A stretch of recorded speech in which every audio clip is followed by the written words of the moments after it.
Welcome to the What Do You Do With Your 24 podcast from 24 Tire. I'm Ty Rickstrew, and my guest today is Alex Urban. Alex Urban is a highly successful e-com and internet marketing entrepreneur boasting a 6-year career that generating over $30 million in online sales and managing multi-million-dollar online advertising budgets. Notably, Alex has served as the CMO for Lions Not Sheep Apparel, leading the company from 0 to 20 million in sales in just 3 years, showcasing his exceptional marketing leadership skills. Currently, Alex heads Pele Jewelry, his own e-commerce venture, highlighting his ongoing entrepreneurial prowess. In addition to his business ventures, Alex has spent the past years coaching individuals worldwide, helping them discover their purpose and maximize their potential by optimizing habits and aligning actions with their conscience. Moreover, Alex is a passionate advocate for improving mental health in the entrepreneurial space, reflecting his commitment to the well-being of fellow entrepreneurs. Welcome to the podcast, Alex. Thank you, man. That's there may have been a quite little the bit of intro. AI help there. I'm not that good. So, yeah, absolutely. I love it. So I kind of like to start these off with with kind of a story in a sense of like my interactions with people whenever they get on and like why I wanted to bring you on. Yep.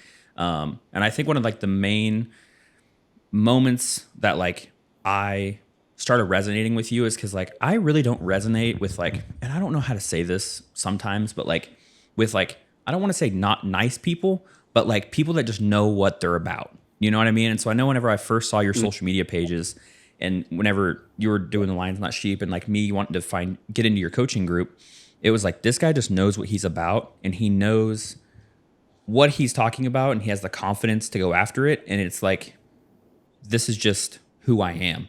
And I think that's one of the main reasons that like I resonate so well. Cause like sometimes people might tell me the same information, but if I almost don't resonate with them on like another personal level, it's hard for me. I don't want to say to accept the information, but to like be like, oh yeah, I feel like this works. Cause it just feels a lot more real.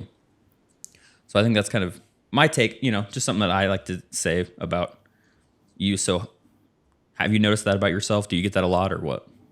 Yeah, I appreciate that. And yeah, I think, for a lot of people online, they're kind of afraid to be who they are in person online. Everybody kind of feels that they're pressured to have some type of online persona that kind of appeals and appeases to everybody. And I think when you try and do that, you don't really build a genuine connection with anybody. So for me, it's always kind of been like, my online persona is extremely similar to my in-person persona. I do think everybody is not quite 100% perfect in there, but at the same time, me trying to help people online, being a coach, being a mentor for so many others, and like trying to grow my personal brand and my audience, I have to put out a persona of like the person that I needed as my hero who helped inspire me through my journey. So online, there's a lot of stuff that I post. It's very in your face, very, things that are very in your face, controversial. Sorry, controversial is the word that I'm looking for, and very direct. And it's like, in person, I'm a little bit more soft spoken. But at the same time, it's like, I feel like a lot of people need that directness in order to kind of like shake them a little bit and be like, hey, wake up, bro. Like life is serious. Like we only get one shot at this. Like we really need to live up and become the greatest version of ourselves. And sometimes like that gentle approach just doesn't do it. I know for me personally, through my journey, I pretty much give thanks to, or credit everything back to my journey with Andy Frisilla. His podcast, the MFCEO podcast, was very much in your face and very much like direct, and that's something that helped light the fire inside of me and then get me to where I am today. So part of it's like, also leaning into a little bit of a persona like that to help inspire others the same way that I receive inspiration myself. No, I like that.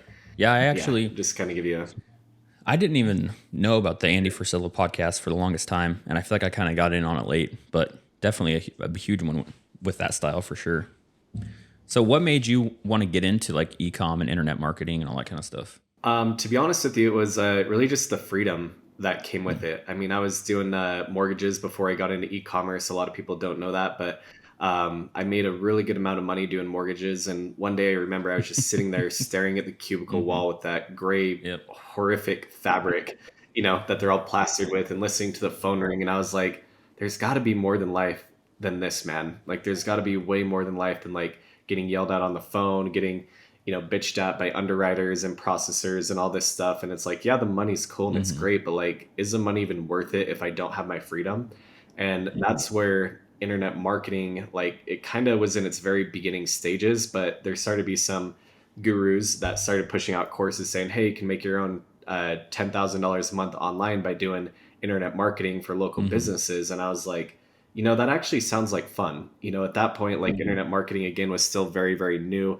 Running ads on Facebook, Instagram was new. Google had its AdWords around for quite a while, but not a lot of businesses were tapping into social yet. Everybody knew that they had to have a profile and a handle and everything, but no one really knew how to leverage it. So when I noticed that, I was like, what, this is really cool because if I wanted to move to, San Diego or Miami or anywhere like this, as long as a business needs marketing, I can do that Hmm. from my computer. I'm not ever tied to a location ever again. So a lot of it was just a transition from I don't want to be stuck in an office and I want to do something that allows me to move as free as possible. And then also Yeah, something that has absolutely. a great earning So what potential are that some comes over with the it. years, like what are some of the major trends that you've kind of seen in e-com and marketing? There's been a lot. The most recent one that I can point out is companies moving to a subscription based model.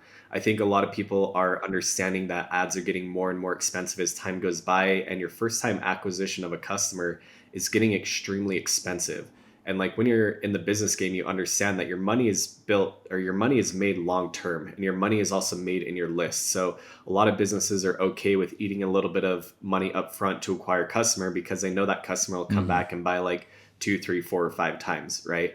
However, now people are starting to understand more and more that it's like if we get you looped into a subscription box or a subscription club or some type of subscription product, now we can squeeze out a lot more profits long term because the margins on it are higher, your retention rate is usually higher, and especially if you're selling something that's consumable, people are going to need it over and over and over again. So people are very much kind of leaning in towards subscriptions for everything in their house. It doesn't matter if it's your coffee, there's underwear subscription, there's deodorant subscription, there's toothpaste, and all your needs. It's like they can all be arriving at your door every single month. And I think people are starting to really kind of buy into that where they're like, hey, I don't have to think about my life. I can literally just sign up for a few subscriptions, have my Hmm. groceries delivered, have my toiletries delivered, have new underwear delivered, and it just is creating an ease of life. So I think there's a big trend right now in companies that are monetizing on these subscription boxes, whereas Hmm. before it was kind of just like a cool little feature of a company. Where it used to be very focused on like purchasing one-off products, but I totally see that as Do a you new think that's trend ever that's going to happening like, right now, I mean, I'm and sure I'm everything all kind of about comes it to for an end and sure. a new hot thing happens, but do you think there's going to come a time where people are like, I'm tired of having $10,000 worth of subscriptions and then kind of cut back and it's going to go back to the old way? I don't think they will ever be cut out 100%, but I think it's going to have a few year run of like, what is the most needed products I need to have in my life? And what are the ones I'm willing to Hmm. spend the money on? And what ones are worth spending the money on? So you're going to see a lot of people coming in and trying to beat each other out on price. Like, hey, what can I give you for my $20 box compared to Joe down the road's $50 a month box? So value proposition is going to be huge in that space. So if you can competitively play in the packing as much value into your subscription club that you possibly can, I think those are going to be the ones that people are going to stick with. But I don't think it'll ever kind of go back. I think people are just loving convenience, and I don't Hmm. think convenience is something that we're ever going to move away from. It's like I would love to be able to have the experience of going back to a Blockbuster video right now and like going and renting a video. I think that's like, to me, I think it's pretty cool, but it's like it's very convenient that every movie, every TV show, every single video I could possibly want to watch is literally, right here in my pocket now or on my TV. But I don't think a business like that will revive even if Hmm. people are looking for experiences instead of convenience. All right. I So I like think we're that. just going to I keep mean, I feel evolving like it that makes way. sense. I know that people always say like history always kind of repeats itself, and like we kind of will just obviously with like fashion trends, people do one thing and then it comes back around eventually. So I'm guessing it's probably going to be kind of the similar thing. So whenever it gets into, I know that you had a jewelry brand before LNS, and then now you have Pele. With all the online sales you've done, millions of dollars, what do you think like Mhm. a common trend, if there is one, or tactics or strategies that you've used across all the platforms you've done to get to those results? What do you think like the common denominator would be? The common one is definitely building a unique offer for your company. I think no matter what company, what industry, what type of products you're trying to sell, as long as you have a very unique proposition, a unique offer to sell people, that's where you can really get traction and you can really start scaling your brand out. So I wouldn't really call that a trend, but I'd call that like a Mm-hmm. core pillar of something that you need to always grow and build a business. Especially if you're like growing a business where, let's say I don't recommend it, but you don't want to be the face of the brand. You want to kind of be behind the scenes. Like I feel like brands right now, more than ever, they need a very, very strong personal brand leading Mm-hmm. it because it just gives you that much more rocket fuel to pour into your business. But if no one knows who you are, no one knows who your company is, the only way that you can really attract customers is going to be a very, very good offer and a unique offer that most people have not seen. So if you can build something like that, that's going to help a ton. I think the other thing too is more than ever, it's like we need to truly build a brand that people who don't know you can immediately know, like, and trust right off the bat. And you can do that through having amazing digital assets, like very, very good photography, very good videography, very good social presence. Those things really help build up in the buyer's mind that you're $1 million brand, Mm-hmm. even if you haven't sold a single dollar worth of products before. So having a very strong and aesthetic online presence, I feel like helps you a ton. And then you pair that with an offer, and pretty much you can make any business work at that point. There's other little sub segments on Yeah. top of that, but I I feel think like those not two are the having most good important content things that you can is just plug kind of into not your a good brand. excuse nowadays. Just because I feel like it's so easily accessible. Nope. So what is your thoughts? I know Yeah, in your coaching group absolutely, absolutely. you've talked about it, and I know I've mentioned it to you as well. Like, what is your thoughts when it comes to organic posting versus running ads? I think no matter what, we don't ever want to share or shy away from organic posts. Organic posts, if you can figure out and if you can really crack the code on organic content, you will literally have a floodgate that'll be open that will never be able to be stopped, and your business will have so many profits. It's going to be fantastic for the growth of your business, right? However, if you are having trouble getting started by producing good organic content that's shareable, that's, a style that can go viral, then paid ads are a great way to get you in front of the right customers. I think no matter what stage of business you're in, whether you're day one or your day 1000 on your business, that you should always be running ads to your audience. People who've liked your posts, interacted with your posts, engaged with your brand. That's some very, very easy traffic to scrape up into sales with doing like some basic retargeting ads. But other than that too, it's like business at the end of the day, it all starts with like customer acquisition, right? So it's like if we don't acquire a customer for the first time, we don't have the rest of our business. So sometimes the only way to do that is through paid marketing. But I think more than ever, especially right now, is that people need to be putting their time, attention, um, and energy into their organic marketing efforts on top of pairing that with paid ads. So definitely do both. They're both extremely Yeah, important, but I organic, believe I that. I think, feel is like getting more the important by days, the and day. I mean, correct me if I'm wrong, but like the days are kind of like a one click conversion of just like random stuff. Because I feel like people just think everything's spam nowadays too. Like if you see something, even if it's a solid ad, they're like, "Is this even a real website? If I click on this and give them my information, am I going to get hacked?" Absolutely, absolutely. And that's where like the importance of building a very strong Hmm. brand across the board is like just so incredibly important. In the early days, like when I started e-commerce, you could literally throw up the most basic mock-up on the most basic site, something a kindergartner literally could have built, and people are buying from it. Yeah. Unfortunately, there's a lot of people who took advantage of that, made a lot of money, scammed a lot of people. People understood that they're getting drop ship products from China, which took like 4 to 8 weeks to get to them. And they just like the Hmm. level of distrust continued to grow and grow and grow more and more. And what happened with that is now people are very aware when they see an ad, if they don't see it as a company that looks credible right off the bat, even just from your ad, what I mean, is that right there can Hmm. determine the path of your business, whether it's like for the good or bad.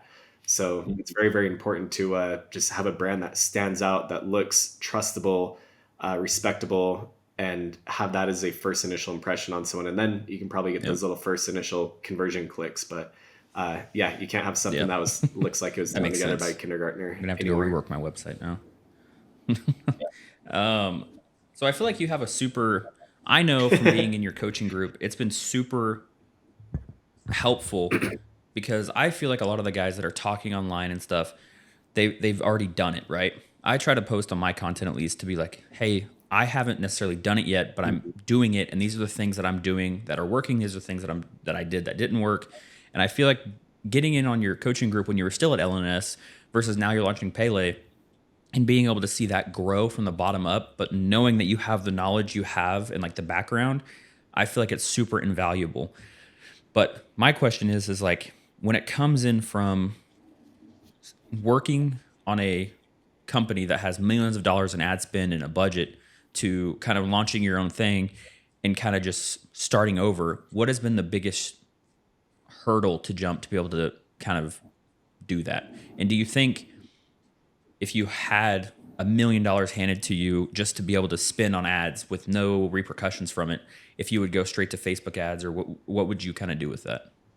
Yeah, great question. So the biggest hurdle that I feel that we have is just not having the data in the list, right? So it's like so much of the money that you make and that's reinvested into a business to continue to grow is made through your email marketing efforts, SMS marketing efforts, and really the following and the tribe of people that you buy. You know, when you're running such a large brand, even if you were to turn off the ads, people are still buying every single day. You're still able to send an email out to like 400,000 people. SMS goes out to 200,000 people, and it's like you can make a lot of money just off your list. You know what I mean? And that money is really cool because it's like we send out a few blasts, get a bunch of profit, like tens of thousands of dollars of Yeah. profit, and now I can like fuck around with that money. I can really like play with new things, new tools, and whatnot. And it's like the repercussions of like spending money on something that might not work isn't as severe as like when it's coming out of your own account or those funds aren't there. So really like starting building your customer base and your list from the ground up, that's definitely been the biggest hurdle. Because when you're growing it from the ground up too, what you don't really realize is that there's different types of customers depending on the types of marketing that you're putting out there that will get on your list. And just because you have 1,000 people on an email list doesn't mean that they're quality 1,000 people on your email list. You know, we learned this with Lions Not Sheep is that like we had some giveaways that were like, hey, we're going to give away $1,000 gift card. All you need to do is give us your email. And the amount of emails we got was like mind boggling, right? But we segmented them out into their own audience. So we send out a email to them and it's like these people would never, ever give us $1, right? So it's like you have to be very considerate on how you are actually acquiring the list of customers or the list of people who are potentially interested in your brand. Because, you know, when you're building that list, I rather have quality over quantity every single day. So you got to be cautious about that. But the more data you can get, the more of a list that you can get built, the easier it's going to be to build your business. But other than that, like, I think with everything that I know going into building this business, it's been much easier to build because it's like we're working in an industry that the profit margins are way more wide open. You know, logistically, it's much easier of a business to run. And on top of that, it's more of an impulse buy directed towards females. You know, females will always buy, females, women, they'll always buy jewelry. That's like a very impulse buy for them. You know, versus apparel, it's like that's something that you actually have to put on and wear every day. So you have to be very proud of what the message is on the shirt, that what it stands for or what it represents. So it's like a different marketing psychology that goes into each separate brand. But this one, I like to tell people it's like there's different levels of difficulty when building online businesses. And I think to me, it's like I've done jewelry for so long that I understand that it's like one of the easiest brands to build strictly because it's like low storage volume, insane margins, high demand, you know, what I mean, very easy logistically. Whereas like t-shirts, it's like the margins are very low. And then again, it's like what's crazy is even with Lions Not Sheep, we had some designs. You think after, you know, $20 million worth of customer data that we could forecast what size t-shirts to buy. Literally, you can't. No matter what you do, you cannot figure out the exact ratio of what sizes you need to buy. Because there's some designs that sell to a larger audience compared to some designs that sell to a smaller audience, size, you know, size wise. So, you know, that's kind of a more medium difficulty business, whereas something that might be a very extreme difficulty business would be something like my friend Ryan, he used to sell kettlebells. Logistically, that's a nightmare because of the amount of money people have to pay for shipping. Your margins are low. You know what I mean? Having to have your employees carry around 70-pound dumbbells all day, like it's a nightmare. So there's that. And then the second If you question, I if you were totally just like spaced out. What given was a the million second dollars with like question kind of no that you repercussions were of what happened asking? with it? Oh yeah. Oh, 100%, man. Yeah, if you were to have $1 million and were able to throw it at a business, I would definitely put a lot of money into Facebook, Instagram ads. I'd put a lot of money into influencers and content creators. And I feel like, if you spent $500,000 on influencers and content creators to create you some really badass content, I'd put the other 500 into Facebook, Awesome. Instagram, and possibly Do a you little bit think into it's important to TikTok, but have that's how I'd everything run work with it. together? So, like, instead of just dialing in on one thing and just doing just Facebook ads, do you think it's important to have email, SMS, Facebook, organic posting, and just have it all work together? Or could you do it with just one thing? Uh, in order to, again, Hmm. that's going to determine on the difficulty of how you want to build your business. When you have everything in sync, it makes it much easier. When I know that someone comes to my website and, they're coming off of a Facebook ad that they've seen, but they drop their email and they sign up for my SMS club. The fact that I have those running in the background makes my chances of converting them much, much, much higher. However, if I didn't have a pop-up collecting SMS or email, it's, all I'm relying on is the Facebook machine at the end of the day to have them purchase my product and give me some money. So I think it's very, very important to have your entire ecosystem working flawlessly within itself in order to grow a business that's, Hmm. doesn't stress you out of your mind 24/7. If you're just strictly relying on Facebook ads and nothing else, no email, no SMS, no affiliate program, no ambassador program, no Google ads, no nothing else. It's like you're literally waking up every single day. You're a performance marketer at that point, and you're looking at your ads, and you're like, did we make Hmm. money or do we lose money today? And that's an extremely stressful state to be in, So, I especially when want to you're talk growing a about business. your current venture with Pele and what inspired you to start that and what sets it apart in the market. Yeah, for sure. So Pele was actually inspired to me. I was out in Maui right before I left Lions Not Sheep, and I just like really enjoyed the lifestyle of people out there. And I've always kind of been in the more spiritual realm of life, believing in like energies and frequencies and the universe and all these things. Like I Hmm. am religious to a degree, but I definitely say I'm more spiritual. So understanding the jewelry game and understanding the spirituality side of it, and then kind of seeing the vibes out there in Maui, I was like, this is something that I want to build into a brand. And so I kind of like married everything together, the energies from the crystals, and then we married together obviously the jewelry, put the crystals into jewelry, and then on top of that, with my knowledge and background being in jewelry, that's where I decided to form it. Now, what separates it from the other marketplace is our subscription box. That's something that I want to put a huge focus into, is that every single month there's different astrological events going on, whether it's Mercury going into retrograde or Saturn going into this phase or the moon going into that phase. And I was like, you know what? Every single month, if you're a believer in this spiritual world, there's different energies that are going on every single month. So how can we build a box that gives you crystals that radiate energy that help protect you or amplify or Hmm. um, work with these energies that are happening in the universe, and you get that every single month. So that's something that I wanted to do, and then create a special experience within the box where they get like some accessories, some tarot cards, and really just make it like an experience for people. So I think a lot of people are out there just slinging, bracelets that are just kind of like, oh, this one's cool, or this and that. And I'm like, I'm trying to align what I know this niche is so Hmm. passionate about, which is energetical alignment, with crystals, which I know they love, in a jewelry Okay, vessal. that's awesome. So that's kind of What the has, thought what has behind the brand. kind of been the biggest struggle with kind of getting it launched and getting it going, other than just the time? Honestly, the Mm. the hardest part was the initial products, trying to figure out like what's our product line. Like it's very interesting, but when you have infinite amount of crystals that you can use and an infinite amount of combinations on how you can put those into bracelets, and like just so many different ways that you can construct the products together, it's like, what do we even launch with, man? Do I launch with bracelets? Do I launch with necklaces? Do I launch with this? Do I launch with, like, what do we have? What's our main product line? What's our core products? And eventually we dwindled it down into bracelets. Bracelets are like our number one seller. We do bracelets and malas right now. We now just started selling some earrings and some necklaces as well. But at first it was Hmm. just like, bro, what do I even like? What do people even care to wear? You know what I mean? It's jewelry. It's like, I know it. I know in the past, and that's again from my past experience, I knew bracelets worked well. And so that's kind of where we focused on those.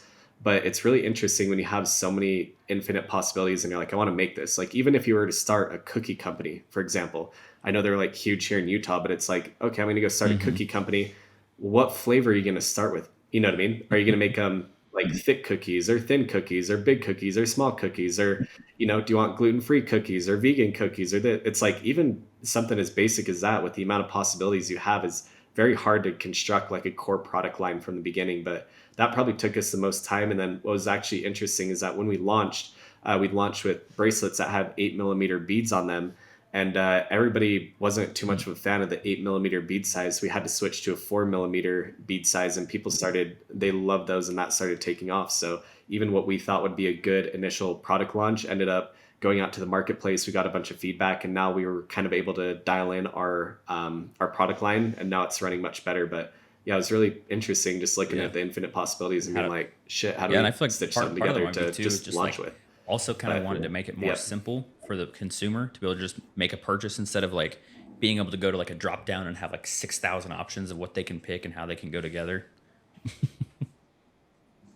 So you said us. Do you have a team?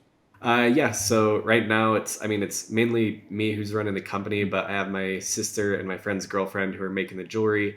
I have a graphic designer, a VA, and I have a few Awesome. friends that are kind of helping me with some marketing things, kind of on and off. But a Yeah. very very small team. We're just running it literally out of my basement downstairs, and um, it's been fun, man. It's been fun to kind of go back to like the core roots of like building a business that, again, like you said, doesn't have like millions of dollars worth of data or ads or budget. It's like it's fun to go back to the OG way of like growing a Oh business, and yeah. like how do we get creative? How do we spread our money as far as possible? It's like I put a set amount of money in the account, and I like let all the employees know, I'm like, look, here's the amount of money that we have in the Hmm. account. Like if it hits zero, then we're going to be done. But it's like we're not. So it's like it's very interesting to go from that, like, hey, we have a Yeah. budget, Yeah. from, oh, whatever Because you need, just put the credit I card love in. that though. Like I think I love the idea of like being able to start stuff because I feel like it's so hard, and I'm sure you're the same way. But like with my marketing company, whenever we get in with a company that already has an audience, I feel like it's so easy. Like you just sell them. Like you just start doing certain things, Mhm. dialing it in. And a lot of these guys build these huge Super audiences, easy. and they don't even know how they did it or what to do with it to be able to leverage it. But they have it, and then once we like plug into it, then it's just super easy. But that's why I always Yep. tell people, I'm like, I feel like building the audience is the hardest part. It is 100%. Yeah, and it's crazy. It's like honestly, I think Hmm. your first $100,000 in sales is the hardest part. After that, it's so easy, man. It is so easy to scale a business from Yeah. 100,000 to 10 million. It's like it's almost not even funny, because like almost no matter what you do at that point, if you plug in the right things, like you're gonna win and you're gonna succeed. But again, it's like when I don't have that customer list, when I don't have that data, when I don't know the products that work, when I don't know the offers that work, like that's where most people fail and give up. And I understand it, because it's like it's painful to try and figure those things out. But once you do figure it out, the rest is super Yeah, easy. absolutely. So I'm glad that When do you you think, see that the same way. if there is, when do you think the time to give up and quit happens versus just to keep pushing through? That's a great question. I think it's very dependent on each person's personal uh, level of how much stress they want to handle. What I mean, whether that's financial stress or mental stress, it's like everybody has their threshold. I think, and this is what's really hard, is that it again, I think it has to be up to the individual, because everybody's going to have a personal preference. Everybody's going to have that moment where they want to quit. But no matter what, if you continue to operate and keep doing the right thing over long enough time, something will work. You will figure it out. So I like to tell people, I'm like, look, no matter what you have, no matter what business you're in, no matter what product you're selling, eventually with enough time, energy, and money, it will work out. What I mean? Your business will succeed as long as you Hmm. keep taking the right steps day after day after day after day. However, if you notice and catch yourself slipping and making the wrong decisions, like for months or years on end, and you're like, why is this not working? I'm 3 years in and I've lost, 250 Yeah. grand. Then I'd be like, okay, maybe it's time to reevaluate and start from scratch. Because there is a certain point in business where unfortunately you've made enough bad decisions that they've compounded so much that you can no longer save the business. And I think it's unfortunate, but some people do need to wake up to that reality that they've made too many poor Hmm. decisions, that they can't, like, the brand is unrevivable now. And so it's like it's best to just kind of close up shop, save that money, and put it into a new venture. And even if it was your baby, just take the mistakes and turn them into lessons. Understand what you did that may have unfortunately killed that business, and use that to leverage in your new business to not make those same Yeah. mistakes. And you'll more than I like likely that. have I feel like that's good much advice. better success that way. Speaking of advice, what made you want to start becoming a coach and creating a group? And then now I know you're doing this one-on-one coaching. I understand people paying you a monthly fee and all that stuff, but I feel like there's definitely more to it. And kind of what made you want to do that, and kind of what's the most rewarding part out of that as well?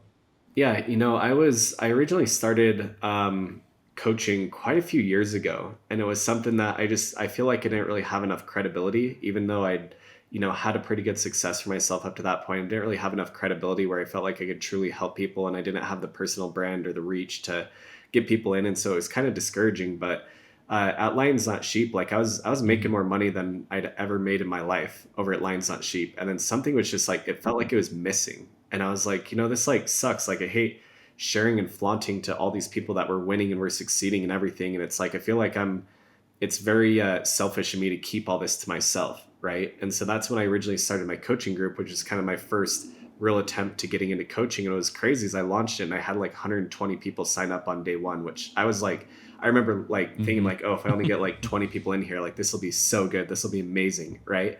But when I opened that, like, I was really surprised at the amount of support that I'd received from everybody. But also on top of that, as I started doing the coaching calls, I was like, you know what? What's more fulfilling than like building my own business and making my own money is helping people do that same thing. It's kind of like I like to relate this to people in like a more personal way. It's like if you've ever flown first class, you remember what it was like that first time that you upgraded your seat and flow first class, right?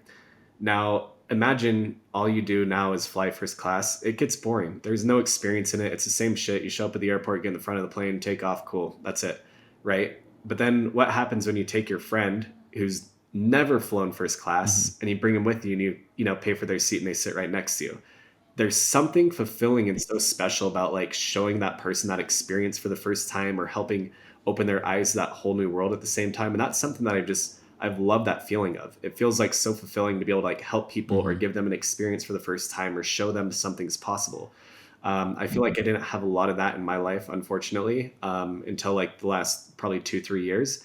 Um, but I just love giving back to people. I think it's one of the most fulfilling things in the world. And then I slowly noticed too that it's like I would literally show up to work drained as can be after a day. Like I was just sitting in my office with my big ass monitors and all these data dashboards and analytics and all this shit going on. And I just left the office and I'm like, bro, I'm like fucking fried. Like I don't want to do anything. I'd go home and just drink, smoke some weed, whatever I could do, and just like pass out and redo Hmm. the day. And I'm like, that's not really, a way worth living life. And then I was like, what energizes me? And what I recognize is that every single time I got on a coaching call and I was like helping somebody, Hmm. I'd get off the call and I'd be like, fuck, like let's do this again. Like I was like a little kid, like just wanting to go on a roller coaster ride again and again and again. And I was like, why am I not doing more of that? You know what I mean? And then I mean, besides like the financial monetization aspect of it, it was like, why am I filling my day with stuff that just absolutely drains me? Why am I going to sit in front of a computer and play Shopify all day? Hmm. Like it is Yeah. fun, don't get me wrong. To me, it's like a video game in a way. You know what I mean? But I'm like, why am I going to spend 8, 9, 10, 12 hours a day staring at a laptop screen playing Shopify when I could spend less time doing that and more time helping people and feeling more fulfilled, more full of energy, happier. And at the end of the day, it's like, if my last day was today, it's like I'm so grateful in my heart that I was able to help with my experience, help other people grow. And that to me is more rewarding than any other, materialistic item that I could purchase or live with. And I don't want to be on this journey alone. I feel like it's better to have people along the way with me. And so that's kind of Yeah. where I started diving into Yeah. the I mean, I coaching think that's and all. I feel taking like that a people lot more always just have serious. this idea as well of like how something is for someone, especially when you like when you're posting on social media and stuff. This just goes to my theory that like social media for the most part isn't real. You can try to be super real, but I feel Hmm. like at the end of the day, a lot of people still don't know what's really going on. And I would say the same thing, like on your Instagrams or whatever. It's like, oh man, that looks like great. It Hmm. looks fun. But I'm like, I look at data a lot and I'm like, this sucks. Like he can't be having that much fun. But then getting into it, I know you've emphasized your Yeah. commitment to like wanting to Yeah. improve mental health in the entrepreneurial space and everything. What kind of has spearheaded that, and what exactly are your beliefs on improving mental health, but also around hustle culture in general? Yeah, see, the thing is, I love hustle culture, man. Like I've been doing this internet marketing e-commerce game for like almost coming up on 7 years now, right? And it's like it has been the most funnest journey of my entire life, But there is a time, and there's been multiple times where I've kind of gone up and down on the roller coaster. But there's been times where it's like it's Black Friday, like dude, I'm literally like chopping up fucking Hmm. Adderall on the kitchen counter and snorting it and staying up all night running ads and making money. Literally the middle of Black Friday night, we're heading to the strip club and the club, buying bottles, getting drunk, going Hmm. back, waking up, taking more Adderall, running more ads. Like, you know what I mean? It's like, it's a crazy fucking lifestyle. And I think to a degree, like a part of me is like, dude, I'm so grateful for those experiences. Like I love having it. But there comes a point in the evolution of the hustle culture where it's like you need to really start taking your health seriously. You need to start taking your mental health seriously. And you need to make sure that whatever you're doing, no matter how much money that it's paying you, is that it's aligning with like who you're ultimately meant to be and the greatest version of yourself that is yet to become. I think when I was at Lions Not Sheep, I loved it and I was making a lot of money and like things were great, but it got to a point where it's like, dude, I got to like the darkest mental state that I've ever been in my entire life. I would literally like wake up in the middle of the night with like panic attacks, anxiety attacks. I literally have like cold sweats. I'd be shaking. I'd be nervous. My heart would be racing. Like, and then I'd wake up every day and it's like I was so anxious that I felt completely disassociated from reality. Yeah. And at that point, I was like, what is this all worth, man? You know what I mean? I was like, is this even worth going on another day? Because like it got to a point where I was like, I do not want to live my life another day like this anymore. I went to Maui to try and reset, a few weeks before I quit Lions Not Sheep. And what's so interesting is I was sitting out there on the beach and I finally felt happiness again.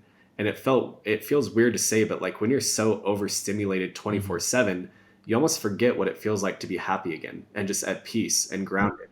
And when I was out there sitting on the beach and I was like, bro, I would literally go home, I'd sell all my cars, get rid of my place, sell the 200 plus pairs of shoes that I own that everybody's looking up to, the Rolexes, the watches, all this shit. Like I'd get rid of all of it tomorrow if I could just experience this another day. And that hit me and I was like, fuck, that's probably a sign that I shouldn't go back. You know what I mean? And so that's where I was like, I made the decision where I'm like, okay, I'm no longer going to do this. And then I had to do some soul searching. And what I found out is that my conscience for the longest time has been telling me exactly what it is that I need to do. It told me that I need to work less. I need to work on things that I'm more passionate about, but also told me I need to start taking care of my body. I need to take my health seriously. I need to take what I eat seriously. I need to take what I put into my body seriously. For the longest time, I like told myself, I was like, I need to stop drinking. I need to stop drinking. I need to stop drinking. And like, I kept seeing videos, stuff would pop up on my feed. And I just like, something about it just kept itching at me. And what I didn't know is that like, that was something that I needed to do to evolve as a person. And so like when I started listening to my conscious and tapping into it and doing what it was telling me to do, all of a sudden I started feeling full of life again. And it was really weird because I stopped drinking. I started working out every day. I started hitting my macros every single day, started fulfilling my day with things that actually fulfilled me instead of drained me. And I was like, bro, like I feel alive again. I feel happy again. Like the glow that I had is coming back. And even like the overwhelming amount of messages that I've received from people saying like, Alex, you look alive again, bro. Like you got your glow back. It's like, that is the most beautiful and most amazing, comment or compliment that I could possibly get. And it's like, it took a lot to get there, but to people out there in the hustle culture, I think you can't neglect what your conscious is telling you to do. And if you do that long enough, it's going to take you down a dark fucking path. I truly believe that it's like the only reason that there are negative emotions like anxiety, depression, stress, those only come when it's your conscious telling you like, motherfucker, you're not doing the right thing. Like you are so unaligned. When you get into alignment and you're running off of a high frequency, those negative states, they no longer can even be possible to live in.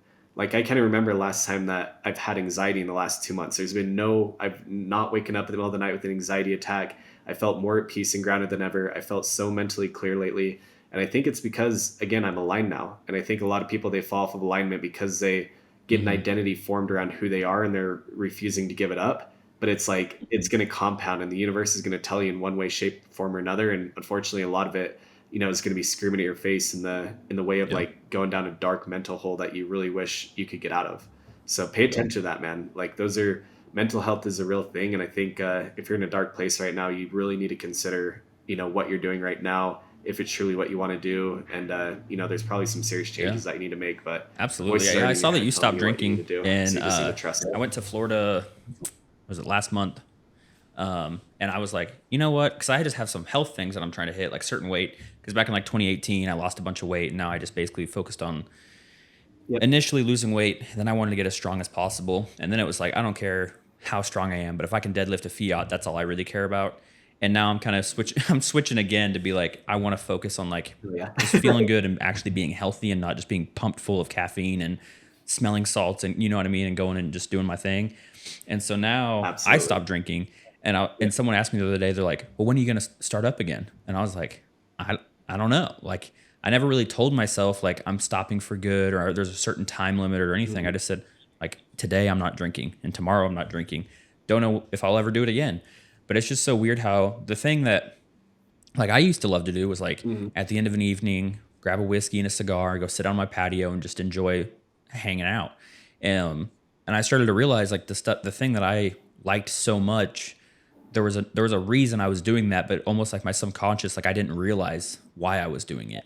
It was to have that like feeling of the alcohol or whatever it was, to have that kind of escape in a way. Yeah, and that's one of the things that started messing with my mind towards the end, right before I made the decision. Is someone challenged me? They're like, "I want you to change the narrative every time you take a Hmm. drink. I want you to ask yourself, what am I numbing myself from?" And what was so fucking interesting, man, is I'd be at dinners or I'd be like out in the middle of the day, like having a drink or, at night having a glass of whiskey and a cigar. And like I kept asking myself that. And it started to bother the shit out of me because it Hmm. made me like reveal some truths that I was not ready to face.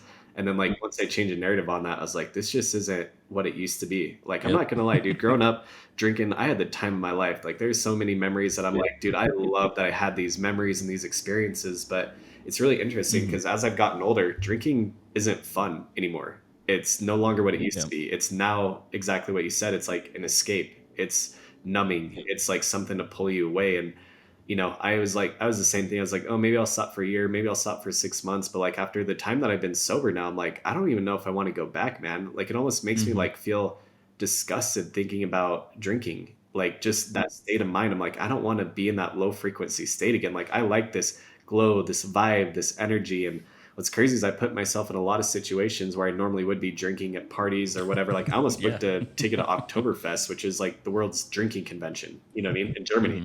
But I'm like, I don't even want to go there to drink. I just want to go there to have fun. And a lot of the things that drinking was masking have like come back into my life and I feel so much more full. It's crazy. But again, it's up to everybody. It's a personal choice, but it's a choice that I made and I'm grateful for Yeah. it. And the Absolutely. outcome's been I feel like nothing I'm the less same way. than Like I didn't even spectacular really for me. mean to do it. I just kind of started doing it. One thing that has always been at the back of my mind though, something that I do Hmm. is, Yep. especially with this like podcast, is like, just have some whiskey and start drinking. But then I feel like after a couple, you start having a really good conversation. And that's happened to me several Yep. times. Like you start having a couple drinks, you get a little loose, and you start having incredible conversations. Yep. Or I would start like making connections after having a drink or two. And I'm like, why can't I do this sober? Why do I have to have a drink or two at a social event, a networking event, or whatever to loosen up and be able to have these connections or have those great conversations? Like, I feel like I should be able to do these sober. And I feel like that's part of the challenge I'm doing as well is like making sure that, like, Hmm. if I'm gonna ever start drinking again, whatever it might be, not that I would even get drunk all the time, but it was just like one or two just to get a little loose. Can I still do it sober? Can I still have the conversations without just being quiet and not bringing up stuff up? Yeah, 100%. And that's something that I've like found a lot has to do with like confidence. And what's really interesting is like I felt like I didn't have confidence, Hmm. especially even like go up and talk to a chick unless I had a few drinks in me. And you know what I mean? You're kind of sedated at that point where you don't Yeah, even give a fuck. absolutely. And it's like, you had liquid courage, right? But what's interesting is like after stopping drinking for long enough, it's like I'm more confident than I am drunk when I am sober now. It's very interesting the mindset shift that's done. But also like just I mean, from my perspective as well, it's like to kind of get in that flow state because I completely understand that. To me, it's like going and smashing a good workout or going and sitting in a sauna, doing a cold plunge like right before something, that I need to be very on point for. It helps put you in that flow Hmm. state tremendously. So you just need to find those little flow state triggers, and that's where I Yeah, think you I can love find that. those without What do you having do to, to have the maintain booze a in your way. healthy work life and, but also still needing to be in that fast paced entrepreneurial world? Um, Really, right now, the most important thing that I've found is making time for yourself and having a non-negotiable list, right? So, like my non-negotiable list, no matter what, is I have to get my workout in every single day. I have to read every single day. I have to hit my macros every single day, and I have to stay sober. And I've understand that like the easiest way to do that and make sure that it gets done is having it on a routine. And so I personally like I don't start working until like 11 o'clock, sometimes 12 o'clock every single day because I take my mornings very seriously. I eat my food, I work out, cold plunge, sauna, read, get ready for the day. Then it's like come 11, 12 o'clock, like now I'm ready to go for the day. And I've told myself like it doesn't matter if I work till 5 p.m. or if I work till 3 in the morning. I allow myself to work as late as possible, but only if I selfishly give myself the time in the morning that I need to get done what I need to. Because if I can't serve myself, then I can't give my full self to others. So I've refused like take meetings in the morning, to take appointments in the morning, to do anything that disrupts that morning routine, because it has become like so sacred to me that I understand the power of like a strong morning routine. It sets a presence for me the entire rest of the day. But I'm like, hey, if I can be selfish with my, first few hours in the morning, the rest of the day, if I'm working again until 3 a.m., it doesn't matter. Yeah. I'm just, I got to protect my morning, man. But other than that, it's like free for all, man. It's kind Yeah. of hard because I'm doing so much shit every single day that it's like all over the place. Yeah, But that's where absolutely. I've actually your started that initial as morning well. has to be Basically, so like before protected. noon, it's like I don't schedule anything. That's kind of my morning to either. For me, a little bit of it is also for like a little bit of like Exactly. lead gen in a way. Like I try to like I get my morning done, but then I just try to focus on just like reaching out to people and doing kind of my morning list, and then in the evening can be client fulfillment and all those kind of things. What are you? What kind of books or mentors have had kind of the Exactly. most Yep. biggest impact on your career or your personal development? It's a great question. I like to attribute everything really back to Andy, at the end of the day, because it's like his podcast is the first podcast that I ever listened to. And I was like, yo, I resonate with this. Like, this is something that I see eye to eye on. This is something that I vibe with. It made me feel like I wasn't so alone, because like I literally grew up and I was like bullied. Pretty much failed school. I was like, I couldn't even get accepted into colleges. Like, it was very rough upbringing, Hmm. but I knew that there was something inside of me that like I just wanted someone to see. And so like a lot of his content helped me so tremendously much. However, is like if we're talking about like coaches and mentors and stuff like that, I feel like with coaches and mentors, the right coach or mentor will approach you during the right chapter in life. And the coaches and mentors that you have now are probably not going to be there forever, but they're going to be there for you during that stage that you need them to be, right? So it's like, for me, Andy's always kind of been a coach since day one. And again, that's why I attribute him back to there. He's worked Tim Grover. I haven't worked with him like personally, but his coaching programs and his books like help tremendously with mindset stuff. And then lately I've been working with a guy named Wes Watson, and he's like been Awesome. absolutely phenomenal to work with as a coach. So I think, really that three and that trifecta, Yeah. they've helped me so tremendously much So throughout part of life. the It's been my amazing. brand 24 tire, obviously the podcast being called "What do you do with your 24?" I always like to ask people. So like you told us a little bit about like what you physically do with your 24 hours a day, but what would you urge the listeners of the 24-hour podcast to do with theirs? I would suggest to anybody listening to this is that you gotta listen to your conscious, man. You gotta listen to what your conscious is telling you to do. Because if you don't do that, the amount of mental space that's being sucked out of you every single day to worry about the extra 20, 30 pounds that you got around your waistline, or how shitty you feel like because you just ate something that you know you shouldn't have, or every single day that you didn't drink your water, you didn't read, you didn't wake up early. It's like that can mentally consume you so much to a point where you're almost paralyzed in life. So no matter what it is that you're doing, like if your conscious is telling you, hey, you need to get your fat ass in shape, start taking working out very seriously. Start taking what you're eating very seriously. If you're like, hey, I'm tired, like I'm so tired, I'm so tired, I'm so tired, and you're like pumping your body full of like caffeine and monsters and all these energy drinks, like maybe take some time to like seriously look at what it is that's actually causing you to crash energetically, and pay attention to that. And I think once you again start listening to your conscious and you start aligning yourself the right way, you're going to start living in a frequency which you feel so much more full of life and so much more mentally clear, because you don't have those things in the back of your mind nagging at you 24/7. I know how uncomfortable it is to be walking around, 40 pounds overweight when I'm in Maui and everybody's taking their shirts off and I'm too uncomfortable to take my own shirt off. Like that fucking eats at you mentally, Hmm. bro. You know what I mean? So it's like, I don't want my day consumed by that. So it's very hard to change. It sucks. I know a lot of people don't want to do it, but it's way harder living in that frequency every Hmm. single day where you're just eating yourself alive. So no matter what you do in your 24 hours, like take care of your mind, take care of your body, because the more clarity you can get, the more energy you'll have and the more full of life that you'll be. So stop neglecting the things that you know you need to do. That's probably my biggest recommendation for people.